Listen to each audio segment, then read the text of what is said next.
Ito na yung update, ika 119 days. Nanganak na po yung inahin ko. Ito na po yung itsura niya sa ngayon, oh. Yan, kung nakikita nyo po, yung anak niya, ganito po yung mga anak ng aking inahin. Na parvovirus ulit siya. Gaya ng unang anak niya na mummified din yung mga inanak niya nilabas. Sa ngayon, hindi ko na mabilang kung pang ilan na to na biik ang lumabas. Basta marami na talaga. Ito. Kasi nandito pa sa cellophane. Marami na rin ito nasa cellophane eh. Hindi na ito magkasya dyan. Tsaka meron pa dito. Kita ko sa inyo.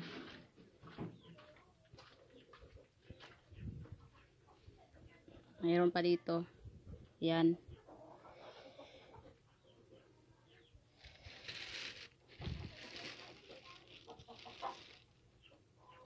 Sayang sana mga kababoy, no? Kasi buo na talaga to eh. Ito yung problema niya. Natunaw yung ano niya sa pusod. Tawag dyan. Yung pusod nga. Natunaw na.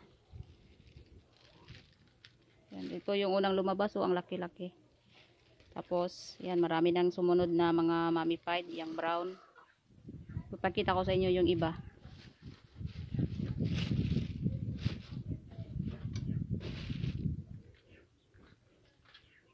Pasintabi pala sa mga nanonood dyan ha. Pero gusto ko lang po talagang i-share to sa aking mga kapwa magbababoy. Itong aking experience sa aking isang inahin. So ito pala si Olga. Ay pangalawang anak na niya. Hindi ko po ito napa-injika ng anti-parvo na vaccine. Kaya yung anak niya nag-parvovirus siya. Tapos itong pangalawa hindi ko pa rin po siya napa-injikan. Kaya ito parvo pa rin po yung panganganak niya ngayon. So itong iba pa ng mga biik nandito, hindi ko na talaga mabilang sa sobrang dami. Yan, sobrang dami na talaga. Yung last ko na bilang ay nasa siyam. Tapos yung nagkasunod-sunod na, basta marami na talaga. So ito na yung ilang kilo kaya to pag titimbangin. Puro yan biik mga kababoy, yung mga tunaw, yung katulad ng brown. Tapos yung puti dyan, yung tunaw na yung ano niya, pusod.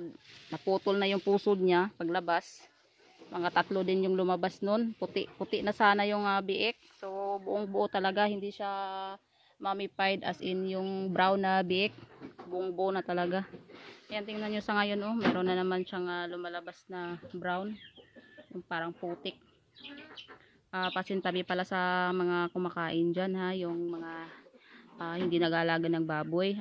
Pinapakita ko lang talaga yung sitwasyon ng aking alaga. Kung ano yung hitsura pag magka-parvovirus yung ating inahin.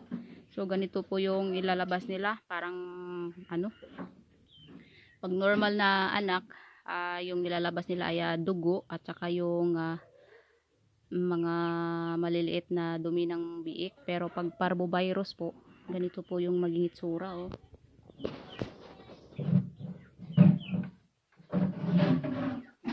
Para siyang putik brown. So ito pala ay na-injikan pala natin ngayon ng, kasi kahapon 118 days, kaya nag-labor siya kagabi. Hindi ko na siya pina-injikan ng Lutalize kasi nag-labor naman siya. Kaya inantay ko na lang siya na manganak talaga. Nag-umpisa ka ng umaga, alas 8. Yun nga yung lumabas yung malaki na kanina. At yun na ko na sense ko na parvo ulit siya. Kaya nagtawag tayo ng technician. Tapos na po ito na injikan ng oxytocin para na lang mailabas na niya lahat kung anong kailangan niyang ilabas. So na injikan po ito ng oxytocin yung para makatulong po ito na malabas lahat yung kung ano yung nasa laman ng ating inahin. So ito na po yung sitwasyon niya ngayon. Ito po yung update niya.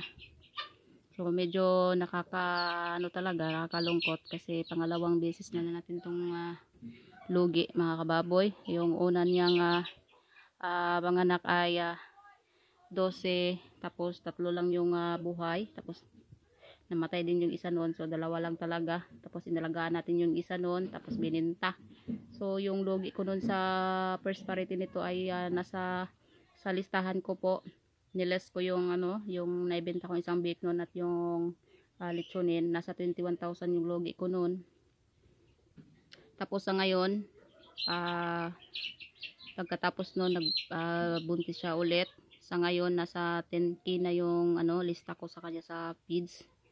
So kung susumahin natin yon, nasa mahigit 21,000 na rin yung logi ko sa aking inahin. Sayang mga kababoy. So kailangan nating desisyonan to pag ganito po, kasi yung 21,000 ay hindi lang pala 21,000 yung logi ko. Nasa 31,000 pala. Isusuma natin, i-add natin yung 21 at saka yung 10 ngayon. So sobrang laki po ng logi ko mga kababoy. Yan, so pagdidesisyonan ko pa nito kung magbigay na naman ako ng chance, wala na tayong pangkapital, or ibibenta na lang po natin to, yung ating inahin. Kaso lang pag ibenta to, pag ganito na ay mura na lang yung nito, yung bili pag ganito. So ito lang po muna yung update mga kababoy. Hindi pa naman po siya tapos mga anak. Antayin ko pa talagang na matapos siya. Sa total na injika naman na siya ng oxytocin. At yung sabi ng technician, pagkatapos niya talagang may labas lahat, yung inunlan, lahat ng mga biik, ay painumin natin siya ng amoxil at saka yung nakalimutan ko yung isa. I-chat ko pa ulit sa technician kung ano nga yung isa na sinabi niya na gamot. So ito lang po muna yung update natin mga kababoy. Sobrang nakapanghinayang. Ito sobrang dami sana ng anak niya. Yan yung advice naman ng technician, ay painjikan daw siya ng anti-parvo sa susunod kung pagbibigyan ko pa siya ng chance.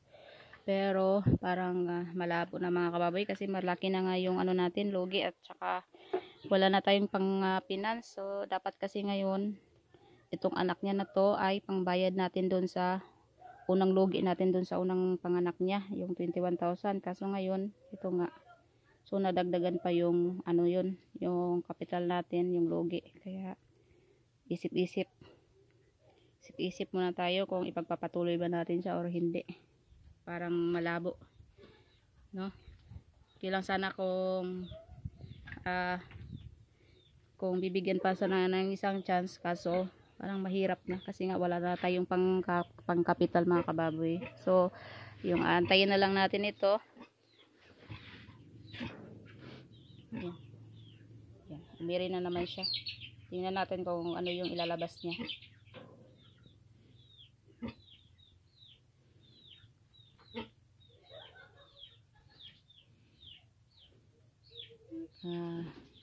Tingnan nyo mga kababoy, yung putik, para lang siyang gripo, lumalabas, para lang siyang gripo.